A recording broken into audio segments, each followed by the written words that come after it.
बिस्मिल्लाहिर्रहमानिर्रहीम। अस्सलाम वालेकुम नाज़रीन, मैं हूं अब्दुल मन्नान, क्लिनिकल साइकोलॉजिस्ट। नाज़रीन, कई यंग और अडल्ट फीमेल्स मेरे पास आती हैं।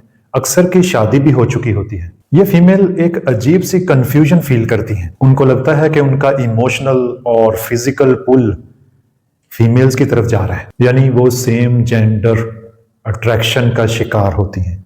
बहुत सी उसमें ऐसी भी होती हैं जो फिजिकल बाउंड्रीज क्रॉस कर चुकी होती हैं, जबकि उनके दिल में, उनके जहन के किसी कोने में ये अंदेशा उनको होता है कि ये उनकी आइडेंटिटी नहीं है, यानी वो अपनी असल आइडेंटिटी से कहीं दूर जा रही है, बल्कि ये किसी पुराने जख्म का खुमियाजा है। नाज़रीन, आज के वीडियो सेशन में हम बात करेंगे गर्ल टू गर्ल अट्रैक्शन की, ट्रॉमा का प्लेयर और फियर साइकिल, यानी वो मैकेनिज्म जिससे सेम जेंडर सेक्सुअल अट्रैक्शन और एडिक्शन डेवलप होती है, इवन जब असल में ओरिएंटेशन बिल्कुल डिफरेंट हो। नाज़रीन, पहले जमाने में बड़ा मायूब ख्याल किया जाता था को एजुकेशन को।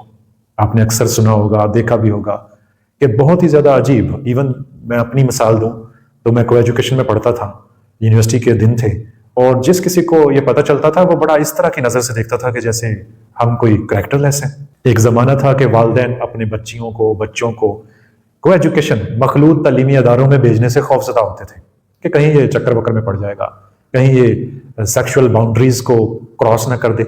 और जो ऐसे कॉलेजेस और ऐसे हॉस्टल्स और ऐसी यूनिवर्सिटीज जिसमें हमेशा से सिर्फ फीमेल ही पढ़ती हैं या हमेशा से सिर्फ बॉयज ही का कॉलेज है, उसमें कोई खतरा नहीं, हमारा बच्चा महफूज है, हमारी बच्ची बिल्कुल महफूज है, लड़कियों के कॉलेज में पढ़ती है। अब ऐसा नहीं है।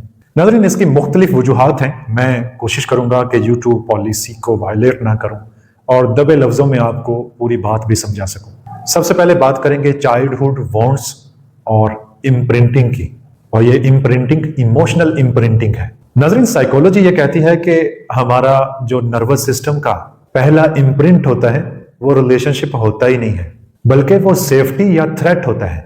एक बच्चा या बच्ची जो पहल किसी के क्लोज होते हैं या किसी से दूर जाते हैं, तो ये उनका रिलेशनशिप नहीं होता, ये उनका फियर रिस्पॉन्स हो सकता है या थ्रेट रिस्पॉन्स हो सकता है। लेकिन इसके दौरान कुछ और चीजें हो जाती हैं, जैसे अगर किसी लड़की को इमोशनल निगलेक्ट का सामना हो, यानी उसको इमोशनली वैलिडेशन मिली ना हो, वालिदैन ने भी उसको बोझ समझा हो। अक्सर लड़कियां राब्ता करती हैं, इस चीजों में वो होती हैं, पता चलता है कि मदर वुंड का शिकार है।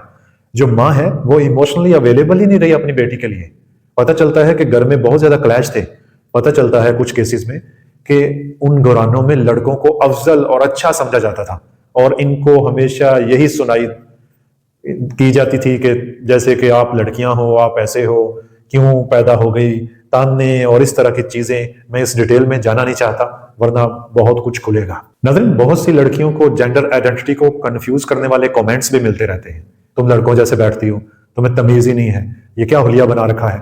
इस तरह के अक्सर कमेंट्स जो कि कंफ्यूजन क्रिएट करते हैं और या फिर अपनी जेंडर से नफरत पैदा करते हैं। एक और बहुत बड़ा और अहम एस्पेक्ट होता है, जैसे किसी फीमेल केयर गिवर से दोनों रिस्पॉन्स इकट्ठे मिले हो, फियर और कंफर्ट दोनों साथ साथ मिले हो। यह बहुत खतरनाक कंडीशन होती है, हम इसकी डिटेल में जाएंगे। अगर ऐसा हो जाए तो ऐसी लड़कियों का ब्रेन एक मिक्स्ड सिग्नल पैदा करता है, जारी करता है, और यही वो मिक्स्ड सिग्नल होता है जो अडल्टहुड में एक सेम जेंडर अट्रैक्शन डेवलप कर देता है। यानी ये मिक्स्ड सिग्नल अट्रैक्शन जैसा फील होता है, ऐसा महसूस होता है जैसे मैं अट्रैक्ट हो रही हूं। अब बात करेंगे girl to girl interaction after trauma, why it feels safe.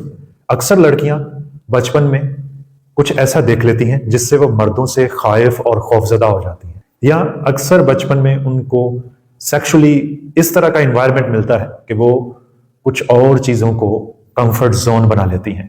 मैं क्या कह रहा हूं, मैं इसकी तफसील में जाता हूं। नाज़रीन, अक्सर फीमेल ये बताती हैं कि उनका पहला कंफर्ट या उनकी पहली जो फ्रेंडशिप या एक कंफर्टेबल जो रिलेशन होता है वो फीमेल थी। Female friends, female relatives, female teachers. लेकिन अगर उस कंफर्ट के साथ ह्यूमिलिएशन या कंट्रोल या इनकंसिस्टेंट किस्म का लव भी मिला हो, जब चाहा जान नछावर की, जब चाहा रूह खींच ली, जब चाहा सदकेवारी गए, जब चाहा कंट्रोल किया, अगर ऐसी कंडीशंस रही हो तो दिमाग एक शॉर्टकट पैदा करता है, दिमाग एक शॉर्टकट बना लेता है। Fear plus comfort is equal to attachment. दोबारा से बयान कर देता हूं, fear plus attraction is equal to attachment. Meanwhile खौफ का एलिमेंट भी है, अट्रैक्ट भी हो रहे हैं, उन्हीं चीजों से खौफजदा हैं, उन्हीं चीजों की तरफ आपका ध्यान जा रहा है, और इज इक्वल टू अटैचमेंट। आप ऐसी दलदल में फंस गए जिस दलदल में आपको खौफजदगी भी है और लज्जत भी है। और यही फार्मूला बाद में डेवलप होता है as pain plus pleasure is equal to attraction. और ये इसलिए होता है कि लड़कियां उस इमोशनल क्लोजनेस को रिलेशनशिप समझ लेती हैं। किसी किस्म की भी जरा सी इमोशनल क्लोजनेस या फिजिकल क्लोजनेस अवेलेबल आ जाए ऐसी कंडीशन में, तो इंसान उसको रिलेशनशिप समझ लेता है, जबकि असल में वो एक ट्रॉमा रिस्पॉन्स होता है। आप ट्रॉमाटाइज हैं, आप लव में नहीं हैं। You are not in love, you are traumatized. अब हम डोपामिन लूप को समझेंगे, क्योंकि जो लज्जत का एस्पेक्ट है उसके साथ डोपामिन का बहुत गहरा रिलेशन है। जानते हैं कि सेम जेंडर सेक्सुअल एडिक्शन बनती कैसे है? नाज़रीन, सेक्सुअल बिहेवियर्स का एडिक्शन रैंडमली नहीं बनता कि जनाब एक लड़की जा रही थी, उसने दूसरी लड़की को देखा और अचानक से उसका दिल आ गया और चलो जी वो चीजें शुरू हो गई। ऐसा नहीं होता। इसके पीछे 3 चीजें होती हैं। Number 1, relief and dopamine. Trauma के बाद जो भी रिलीफ देता है, दिमाग उसे रिवार्ड समझता है। कोई भी एक्शन हो सकता है। मसलन मेरी एक क्लाइंट, उसके वालिद की डेथ हो गई। वो अपने वालिद की डेथ को लेके बहुत अफसुर्दा थी, बहुत स्ट्रेस में थी, और वो मदरसा की स्टूडेंट थी। मदरसा में एक दिन कोई ज्यादा लड़कियां नहीं आई हुई थी, कोई छुट्टियां चल रही थी, और वो अपने बाप की डेथ को लेके सदमे में थी। वो रो रही थी। एक दूसरी लड़की आई, उसने उसे दिलासा दिया, जो उम्र में थोड़ी सी बड़ी थी। दिलासा देते देते पता ही नहीं चला कि वो क्लोजनेस, वो रिलीफ जो उसे दे रही थी, वो कब इतना बढ़ गया कि दरवाजे की कुंडी भी लग गई और कपड़े भी उतर गए। ट्रॉमा के बाद जो भी रिलीफ देता है, दिमाग उसे रिवार्ड समझ लेता है। ये जुमला याद रखें। अगर आप ट्रॉमाटाइज हैं तो आप इन चीजों में जाएंगे। अगर आप ट्रॉमा हीलिंग करते हैं तो ये चीजें रिवर्स हो सकती हैं। दूसरा बड़ा फैक्टर है फिमिलियरिटी एंड सेफ्टी। फीमेल बॉडी दूसरी फीमेल के लिए चाइल्डहुड से फिमिलियर होती है। इकट्ठे स्कूल जाना, स्कूल में भी टीचर्स हैं फीमेल हैं, और सहेलियां हैं वो भी फीमेल ही हैं, और घर में भी बहनें हैं, माँ है, कजन्स हैं।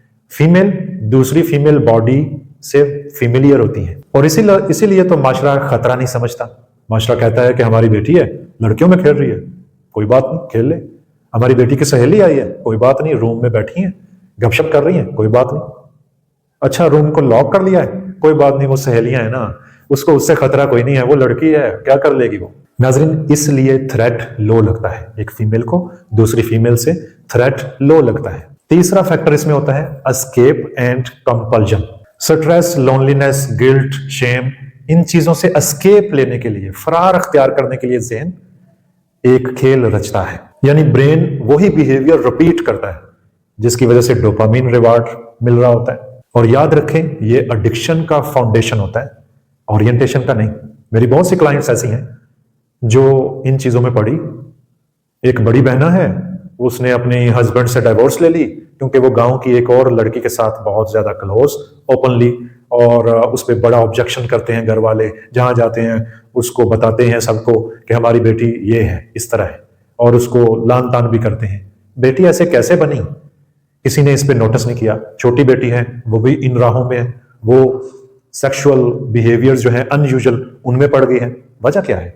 वजह यह है कि घर में 24 घंटे वालिदैन की लड़ाई रहती है, और वो बेटियां क्या करती हैं? वो बेटियां उस लड़ाई से फरार अख्तियार करने के लिए वॉशरूम में जाके पोर्न वॉच करती हैं, तेज साउंड करके, हैंड फ्री लगा के। और ये बिहेवियर मल्टीपल टाइम्स रिपीट हो चुका है। अब उनका रिवार्ड सिस्टम कहां से आएगा, ये आप बाखूबी वाकिफ हैं। डोपामिन लूप एडिक्शन शुरू हो गया। फियर और प्लेयर रिस्पॉन्स इकट्ठे हो गए। वो जो लड़ाई हो रही है आसपास, वो बड़ी फियरफुल है, उससे फरार अख्तियार करना है। और वो जो मोबाइल के अंदर वॉच करना है, वो बड़ा प्लेयरेबल है। फियर और प्लेयर को एक साथ लिंक कर दिया गया, समझे, तारें गलत जोड़ दी गई, वायरिंग गलत कर दी गई। एक और भी एस्पेक्ट इसमें होता है कि जैसे किसी बच्ची को किसी दूसरी बड़ी बच्ची ने, जिस तरह मैंने एग्जाम्पल भी दी, वो कुछ ऐसा वैसा किया हो तो ये भी उसकी तारों को गलत जोड़ने के लिए काफी होता है। Does this mean they are truly homosexual? नहीं नाज़रीन, इसमें साइकोलॉजिस्ट एक सिंपल गाइडेंस देते हैं। If attraction starts after trauma, abuse, loneliness और एक्सपोजर मीन कोई पोर्न वॉच किया, कोई अर्ली सेक्सुअल एक्सपोजर हो गया, it's usually not orientation, it's survival programming. याद रखें, ट्रू ओरिएंटेशन ऑर्गेनिकली ग्रो करता है और हमारे यहाँ ऑर्गेनिक एनवायरनमेंट नहीं है। अनफॉर्चुनेटली हमारे यहाँ कोई ना कोई सानहा हुआ होता है, बच्चे बच्ची के साथ बचपन में कोई ना कोई सानहा हुआ होता है, कहीं ना कहीं उसका सेक्सुअल एक्सपोजर हुआ होता है, जिसकी वजह से उसकी तारें गलत लग जाती हैं। उसके जो ब्रेन सर्किट्स हैं, फियर और प्लेयर सर्किट्स जो हैं, वो आपस में गड़बड़ हो ही जाते हैं। जबकि ट्रू ओरिएंटेशन के लिए without fear, without compulsion, without any guilt ये चीजें हों, तब जाके हम इसको कहेंगे कि ये ट्रू ओरिएंटेशन है, जो कि हमारे यहाँ बिल्कुल नापेद है। अब बात करेंगे हीलिंग की। How to break the pleasure fear link. ये जो प्लेयर और फियर लिंक कर गया है, इसको तोड़ा कैसे जाए, कैसे इसको दोबारा अपनी असली हालत में लाया जाए। इसके लिए 4 मेथड होंगे। नंबर 1, ट्रॉमा प्रोसेसिंग, सोमैटिक और कॉग्निटिव लेवल पर, यानी बॉडी से फ्रोजन फियर निकालना है। मैं अक्सर साइकोथेरेपी के जरिए यही काम कर रहा होता हूं, ताकि ब्रेन रिलीफ के लिए रॉन्ग सिग्नल ना पकड़ ले। नंबर 2 है गिल्ट फ्री अवेयरनेस। जब कोई लड़की वाकयातन समझ लेती है कि उसका ये जो पुल है, सेम जेंडर अट्रैक्शन और एडिक्शन, ये किसी जख्म का नतीजा है, ये वॉन्ट है जो बचपन में मिला उसे, या ये ट्रॉमा की वजह से है। जब वो ये चीज अंडरस्टैंड कर लेती है, वो बिहेवियर अपने आप वीकन होता चला जाता है। नंबर 3 है बाउंड्री ट्रेनिंग। नाज़रीन, emotional boundaries same gender closeness को नॉर्मलाइज करती है, ना कि सेक्सुअलाइज। नंबर 4 होगा replace relief pathways, healthy closeness, hobbies, connection and grounding, new dopamine circuits बनाने होते हैं। अब मैं उन लड़कियों के लिए जो ऐसे मामलात में स्टक हैं एक पैगाम देना चाहता हूं। अगर आप ये कंफ्यूजन फील कर रही हैं और अगर आपको ये फील अंदर से किसी कोने में हो रहा है कि ये आपकी मर्जी नहीं है, ये कोई फोर्सफुल चीज है जो आपसे हुई जा रही है, आपसे सरजद हुआ जा रहा है, आप ऐसे रहना नहीं चाहती, लेकिन आपका प्लेयर इसमें है और आप अपने आप को रोक नहीं पा रही, यानी इसे फोर्सफुल कंपल्सिव एक्ट भी कहते हैं। तो याद रखें, you are not broken, you are wounded, और जो जख्म होते हैं वो हील हो जाते हैं। नाज़रीन, अगर आपकी अडल्ट लाइफ में girl to girl attraction compulsive act बन गया है, यानी आप ऐसे मरासम से जान ही नहीं छुड़वा पा रही, तो याद रखें ये आपकी रियल आइडेंटिटी बिल्कुल नहीं है, बल्कि ये वो जख्म है जो कभी सुने नहीं गए। हेल्प अवेलेबल है, थेरेपी अवेलेबल है, और सबसे जरूरी बात, यूट्यूब पॉलिसीज की वजह से मैं कोई एक्सप्लिसिट कंटेंट आपके साथ शेयर नहीं कर सकता। मैं जितना आपको अशारतन बता सकता था मैंने बताया। उम्मीद है कि आप समझ गई हैं। बिल्कुल आप समझ सकती हैं कि ये इशू ट्रीटेबल है, रिवर्सिबल है। नाज़रीन, अपना बहुत सा ख्याल रखिएगा। इंशाल्लाह मिलेंगे नेक्स्ट वीडियो सेशन में। अल्लाह हाफिज।